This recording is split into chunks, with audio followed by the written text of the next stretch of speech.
correcto el papado según la Biblia? Los católicos dirán que sí, los evangélicos dirán que no. Pero ¿quién tiene razón? No pueden ser las dos opiniones verdaderas al mismo tiempo y en un mismo sentido. Veamos qué es lo que dice la Escritura acerca de la veracidad del papado.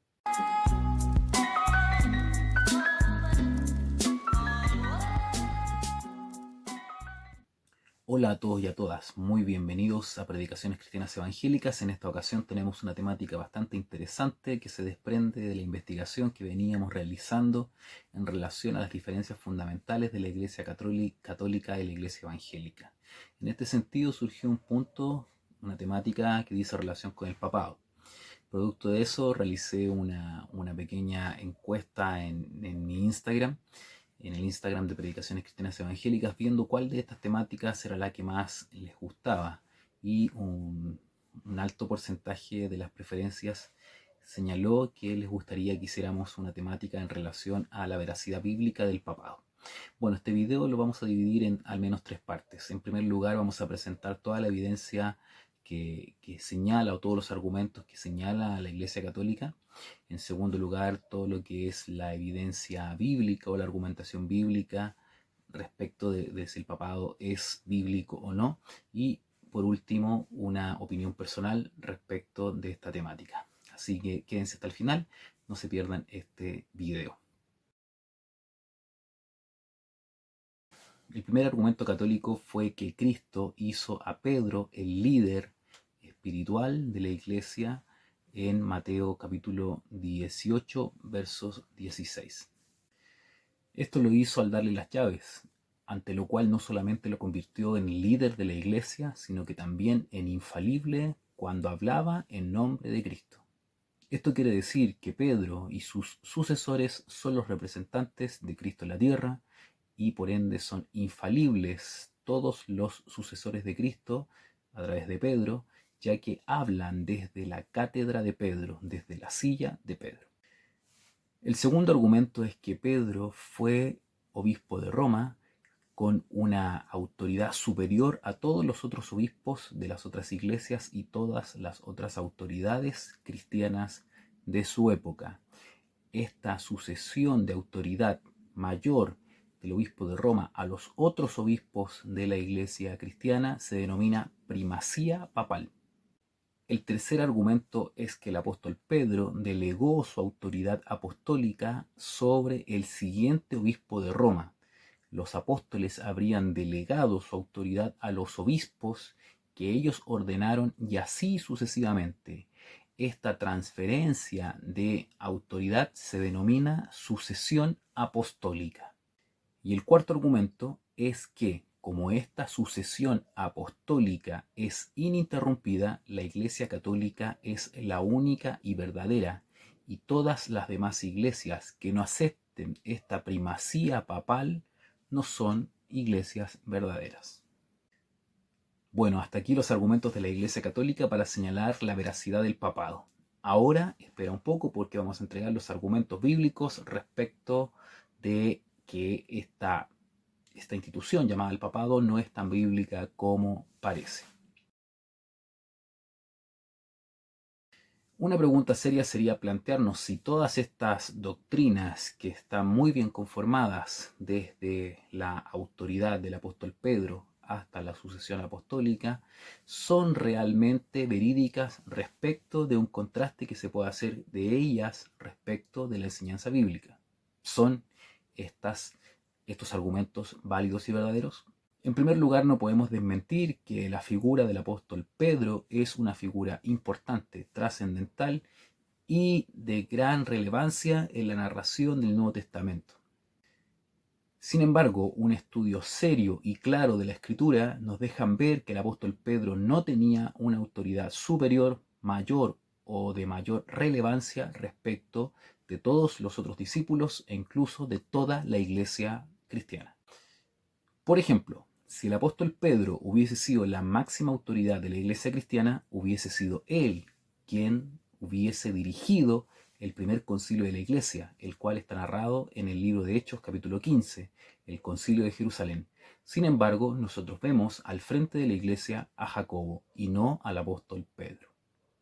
En la epístola del apóstol San Pablo a los Gálatas, capítulo 2, muestra una dura reprimenda del apóstol Pablo al apóstol Pedro, ya que cuando los hermanos de Jerusalén no habían llegado hasta Galacia, el apóstol Pedro comía con los gentiles, pero cuando llegaron los hermanos, el apóstol Pedro se apartaba de los gentiles y demostraba actitudes judías o judaizantes. Entonces, ¿cómo el apóstol Pablo podía reprender al apóstol Pedro si es que el apóstol Pedro era el máximo líder de la cristiandad?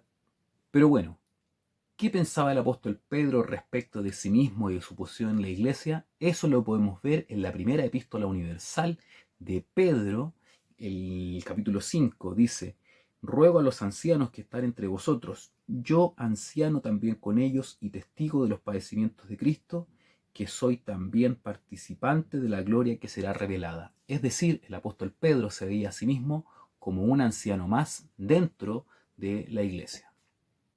Respecto de la doctrina de la iglesia se establece sobre Cristo, no sobre un apóstol en particular, ni mucho menos sobre el apóstol Pedro.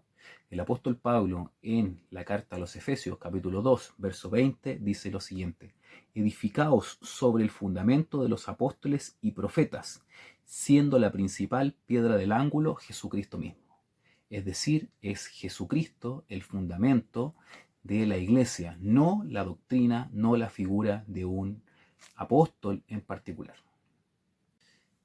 Como ya veíamos, uno de los argumentos atribuidos por la Iglesia Católica al apóstol Pedro es que se le fue entregado a él y exclusivamente a él la autoridad de atar y desatar. Sin embargo, esta atribución le fue entregada no solamente a las iglesias locales, sino que también a otros líderes de la iglesia cristiana. Dejaremos unos versos que explican que esta autoridad la tenía el apóstol Pablo, cómo el apóstol Pablo le dice a Tito, le dice a Timoteo que ocupen esta autoridad.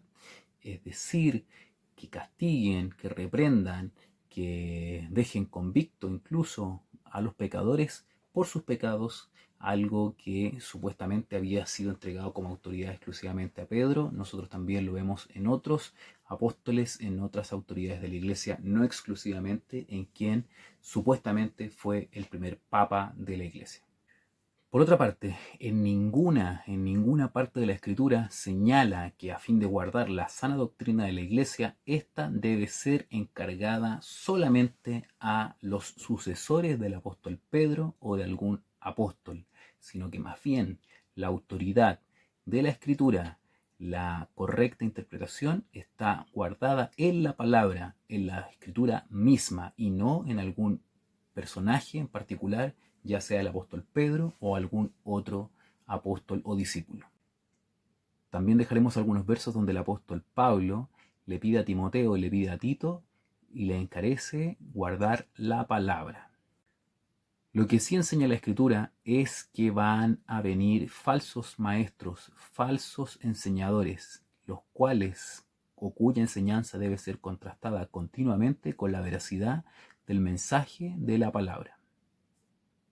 La Biblia en ninguna parte enseña la infalibilidad de los apóstoles, sino más bien señala que son seres humanos tal y como nosotros. Sin embargo, lo que de ellos tenemos ha sido inspirado por el Espíritu Santo y eso es lo que ha quedado en la Escritura. La palabra no enseña la infalibilidad de los hombres, no importa de quién venga el mensaje, ya sea de un ángel o ya sea de un apóstol. Lo importante es que ese evangelio debe ser verdadero, si no, la persona o el mensajero que trae ese mensaje, como lo dice el libro de los Gálatas, será un anatema. Es decir, mientras la Iglesia condena a quienes rechazan la autoridad del Papa, la Biblia condena a quienes rechazan la autoridad de la Biblia. Respecto de la sucesión apostólica, es algo que es defendido por la Iglesia dominante, por la Iglesia Católica Apostólica Romana. Mientras los católicos defienden la sucesión apostólica, la Biblia señala la forma que ha establecido para proteger la doctrina de la Iglesia. En primer lugar, a través de la infalibilidad de la propia Escritura.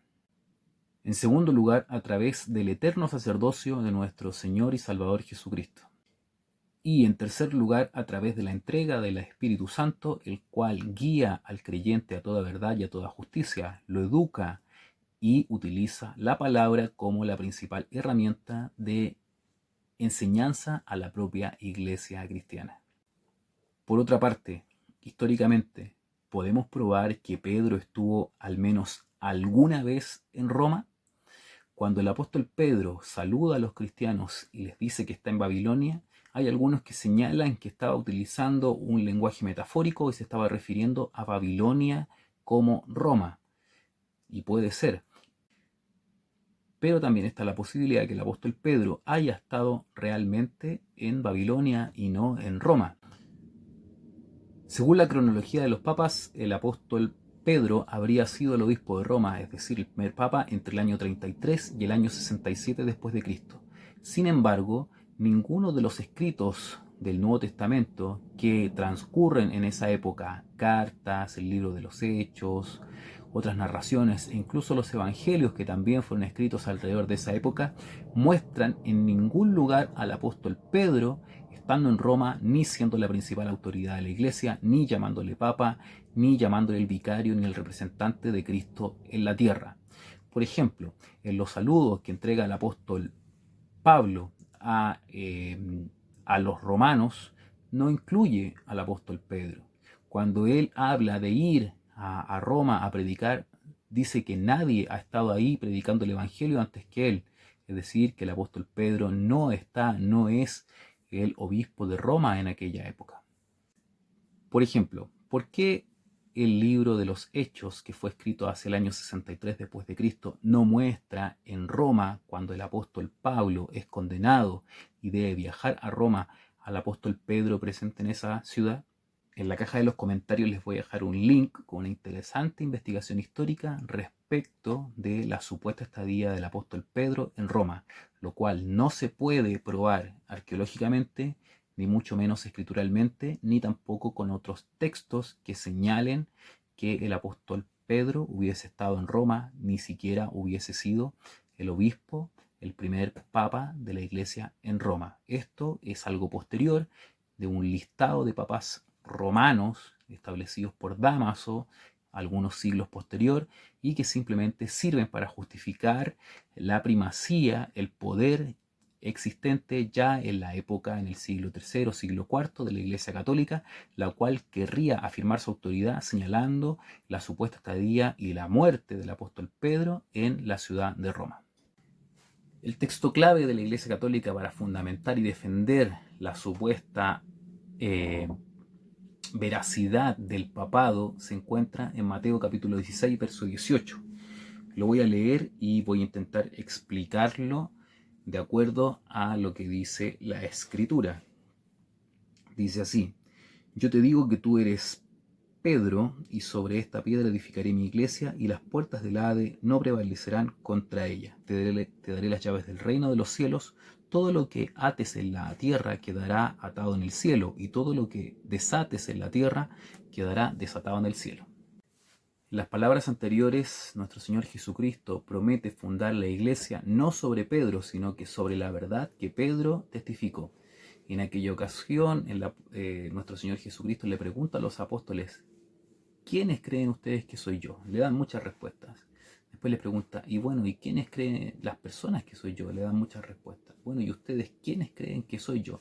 Y el apóstol Pedro testifica y le dice: tú eres el Cristo, el Hijo de Dios.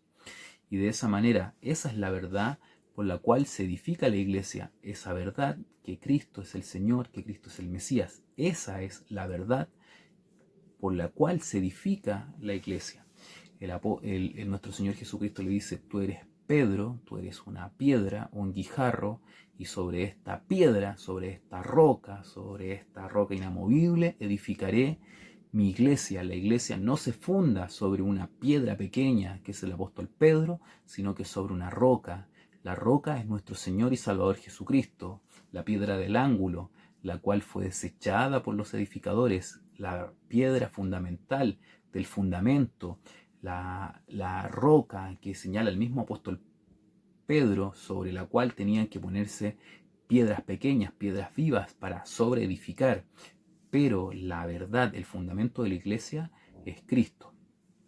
Cuando le habla sobre las llaves, no le está hablando de abrir o darle una autoridad para dejar entrar o no dejar entrar a las personas al cielo, sino que le está hablando de una autoridad que, como ya hemos visto, también le fue entregada a otros discípulos y a otros cristianos y a otras comunidades locales para perdonar también a aquellos que actúan mal en contra de la iglesia. Es decir, perdonando también el Señor desatará entregará ese perdón también en el cielo. Y si no se perdona, el Señor tampoco producirá un perdón acá en la tierra. Bueno, por último, mi opinión personal.